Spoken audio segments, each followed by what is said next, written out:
The straw, the coal, and the bean.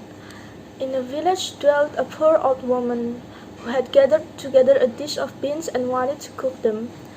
So she made a fire on her hearth and it might burn the quicker. She lighted it with a handful of straw, and when she was emptying the beans into the pan, one dropped without her observing it, and lay on the ground beside a straw, and soon afterwards a burning coal from the fire leapt down to the two. The straw began and said, "Dear friends, from whence do you come here?" The coal replied, "I fortunately sprang out of the fire, and if I had not escaped by the sheer force, my death would have been certain. I should have been burned to ashes." The bean said, "I too have escaped with a whole skin, but if the woman had got me into the pan, I should have been made into broth without any mercy like my comrades." "And would be better fate have fallen to my lot," said the straw. "The old woman has destroyed all my brethren in fire and smoke. She seized 60 of them at once and took their lives. Luckily I slipped through her fingers."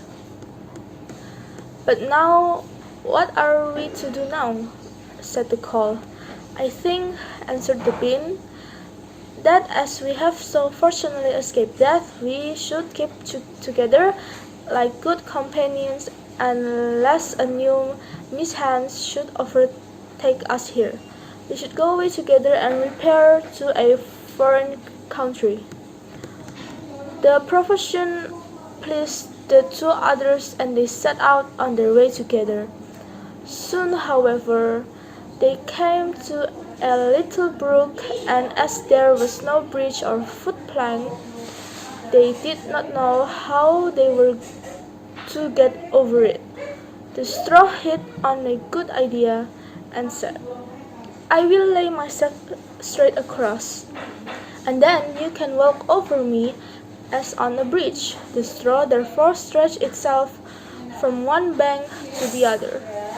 The coal, who was an impetuous disposition, tripped quite boldly on to the new-built bridge, but when she had reached the middle, and heard the water rushing beneath her, she was after all afraid and stood still, and ventured no farther. The straw, however, began to burn, broke into two pieces, and fell into the stream. The coal slipped after her, hissed when she got into the water, and breathed her last. The bean, who had prudently stayed behind on the shore, could not but laugh at the event, and was unable to stop, and laughed so heartily that she burst.